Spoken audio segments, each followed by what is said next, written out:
Hello there. Today we're going to tie one of these. This is called Gray Fred, and the idea behind this fly is that it's supposed to look like a small sculpin or something of that kind. So it's a great fly for both as a streamer, but also for coastal fishing and for sea trout. This is a pattern that has a long tradition in Denmark. This is one of the first patterns ever developed for sea trouts on the coastline, and it really is a remarkable and great fly. It's fairly easy, it does not take up too much material. We're going to use some grizzly marabou, some grizzly hackles, some eyes, and then some fleshabou dubbing and some ascent flesh also. So a great simple fly that really works. However, I have changed this a bit compared to the original patterns because I've used some different eyes because I want this to have a hovering effect. So when you stop retrieving, the fly will simply hover in the water exactly like the real thing. So first of all, I'm going to use an Ahrex hook. This is the Ahrex Light Stinger, probably my favorite hook of all times for sea trout on the coast here, and really a nice hook. So basically, I'm gonna make a small bundle of tying thread up here in order to ensure that my eyes will stay where I want them to be. So like that, I'm using the Vivus GPS thread, which is well basically the best thread I ever used. I used to use the Futurefly thread a lot, but somehow the quality of that is failing a bit. So if my hands look a bit mangled, it's just because I've recently we've gotten a cat, and that can and he wants to play. So yeah, basically your hands take some abuse. But he's a nice, good-hearted creature. So it's all playfulness.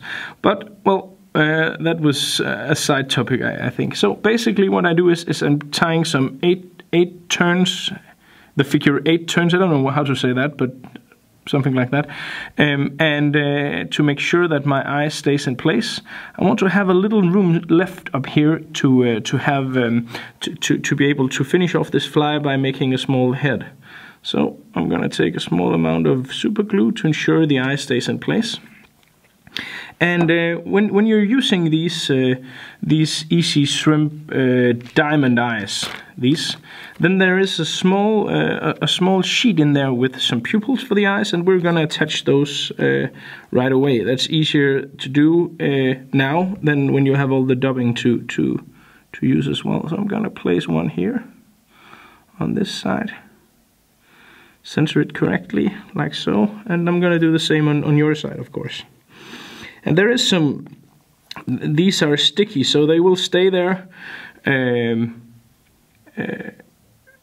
for a very long time. But if you really want to be sure that these eyes stays there also after the 10th fish, then apply a bit of very thin UV glue to this. This is the Loon Flow glue, really nice and thin UV glue. So I'm just gonna coat the eyes there. It also gives a nice effect to the fly. I'm gonna shine the UV light on that, and I'm gonna do the same thing on the other side. So basically the idea behind this fly is to have something that imitates a variety of different types of trout food. So this can look like a stickleback, this can look like a small goby, this can look like a sculpin, and basically that's the general idea behind this. This fly looks like food, and that is what you want. Also, another thing worth mentioning is these are insanely fluorescent. These eyes, a very cool thing, and the facets in these really reflect a lot of light. So these are some pretty cool eyes. I'm really fond of these. And to have the fly hover like a true small sculpin or a stickleback would do really gives a nice effect here. That's also why I'm not gonna weight this. I've been fishing this fly on an intermediate line in order to get it a bit down, but not too much down. So instead of weighting the fly, I simply use an intermediate line. So I tie down some Grizzly Marabou, a truly awesome material for loads of applications for sea trout fishing, but also for, you know, trouts in rivers and stuff like that. If you're fishing if you're fishing with streamers and stuff like that, this gives a nice looking tail. I don't quite like the way that last one looked. I'm just gonna redo that, because that did not look as good as I wanted. It did not look correct to me. So basically what I do is I take this Grizzly Marabou feather, and then I strip out the middle, so I don't get any stumps, any part of this that looks does not look well. It's mostly to please my eyes, I guess, but it gives the right tapering effect if you do this correctly, like so. And there you have the tail there. I'm just gonna cut off these, not completely, because I want this is gonna be a bit fluffy fly, so with the dubbing and stuff. So basically I just hold this forward and then just tie on top to minimize the amount of dubbing I need further on, like so. And then I need the Ascent Flash, and I use the pearl or the mirror pearl or the smoke colored for this fly. The smoke is really nice also, but you know, pearl is what that was on top of the pile of fly tying I have laying around. So I tie 2 strands in on one side. Basically I just cut off 2 strands, and then I just turn these over and tie them in so they're on the other side. And these are far too long now, of course, so I'm just gonna trim them down so they're not even in length, but about the length of the tail, not longer than that. And well, basically what we need now is we need some rib, which I have here, and we need a hackle, and then we need to mix some dubbing. So in order to get the right dubbing, I'm gonna use the Grizzly Marabou feather as dubbing for this one as well. So I simply just take out a bundle of these feathers, and I just pull them apart like so, and I put them on top of my table here, and then I mix in some pearl dubbing as well in order to give it, and do not breathe too heavily or you will have marabou all over your desk and all over your house. Well, for me it's nice because now I have this big place to do all this in my shop, but before, my wife was not a big fan of this fly because it tended to leave a mess. Not as much a mess as the one worm, but still quite a notable mess. So I'm simply just pulling these feathers here apart with my fingers, taking some of the more fluffy ones here, like so. And then I take some Flashabou dubbing in pearl. That was probably too much, but you know, like that. And then I start mixing this. So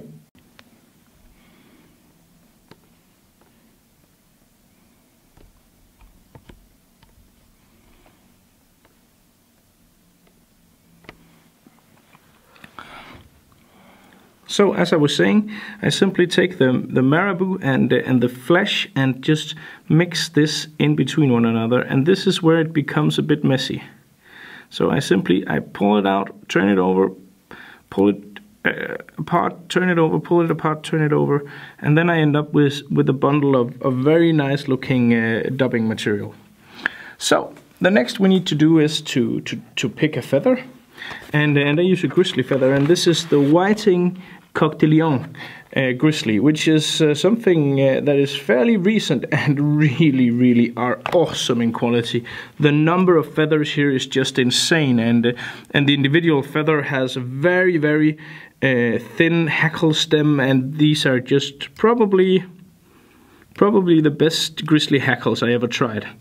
So I tie this down so the side of the cape that faces upwards still facing upward, and I tie it down in the tip so that I will get the right tapering when I move this up. I'm gonna cut off that stump there. And then I'm looking for the rib I'm gonna use. Where did I put that? Here it is. Just use some thin monofilament or something like that. And this will simply just make the fly stronger.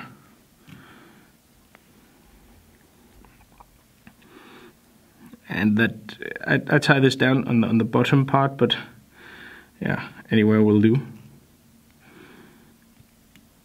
So I'm gonna cut off. I tied it down double to make sure that the rib stays in place. Cut that off. Hold everything backwards, and then I will start to use the dubbing now. And I simply very use a small amount at first, because I want this to be thin towards the tail and then gradually taper upwards. So it's going to be thicker and thicker towards the eye in order to get that right fish shape.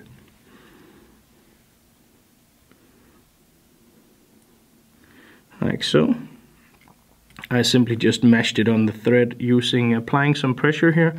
You see, like so, and then just, I don't know what that is, what that is called in English. In Danish we would say nuller det på, but I don't know the English phrase for that. But basically, I'm just applying it to the thread with some pressure, and then all the time just mashing my fingers in the same direction. So basically like that. Gonna take a bit more dubbing, and one of the tricks with dubbing is to apply a little at a time. That way it's very much easier to taper, to get the right taper on your fly, and get the fly to be and do exactly what you want. But this is going to be a fly that is fairly translucent and fairly fluffy, so you don't need to apply the dubbing with that much care really. Just as long as the end result is what you want, like that.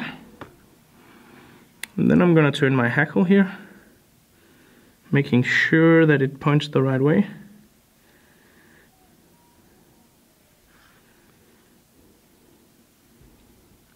And rooster is the way to go with these types of these types of flies. So basically, in order to give it a bit more bulk up here at the front, I'm just going to tie the hackle double there 2 times, and then I'm going to tie it down like that. We need a bit more dubbing for creating the head up here, but that's going to come in a second. And then I'm going to cut everything off as close to the eyes as possible. Just gonna fold everything back here to ensure that everything is the right way, like that. And then I'm gonna turn the rib. I'm gonna turn the rib in the different direction from the hackle, in order to ensure that this is as strong as possible. If you catch too many of the hackle fibers, you can pull those out later on with your dubbing needle, like so.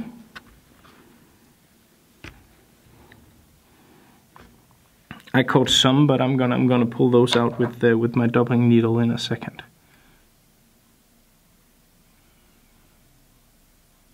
Carefully cutting off the rib. I don't need that anymore. And then I'm gonna use some more dubbing to finish off this fly and creating the head. And then basically we have to pull some dubbing out in order to give it the correct fluffy look. So I make a bundle of dubbing up here towards the head here, and then I tie in between the eyes.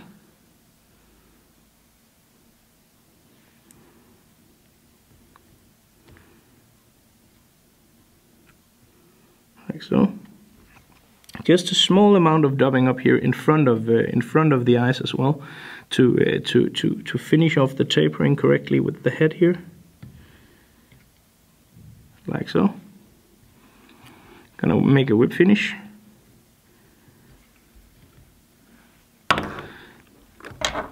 and you can apply some super glue or varnish or whatever. But well, basically this will do the job. And then I carefully take my dubbing needle, and this is the best needle I ever tried. This is a Futurefly needle, very easy to use, really good stuff.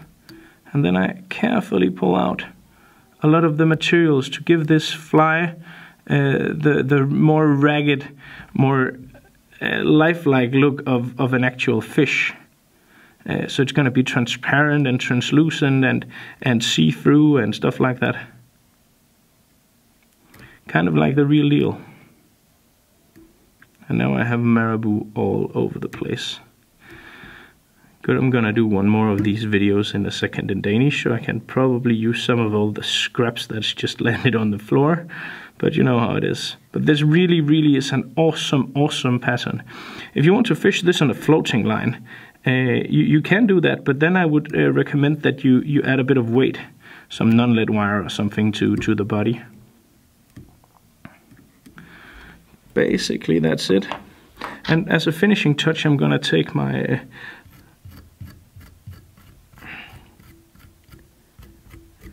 my CF Design dubbing brush here and really just mess it up.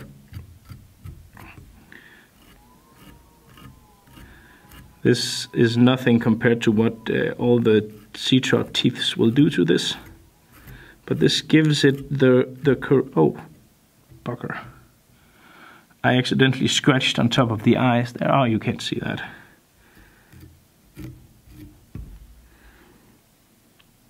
But basically, a small, very cool looking, very well fishing goby fly here. The gray thread. Like so. Hope you enjoyed this, and of course remember to subscribe to my video. And as always, the full and complete material kit for this fly is available on flytying.eu. So swing by if you need any of the materials. We ship worldwide, so please swing by. Well, that's it for today. Thank you for tuning in, and thank you for watching. It's gonna say when the trout is gonna grab this one, because they will.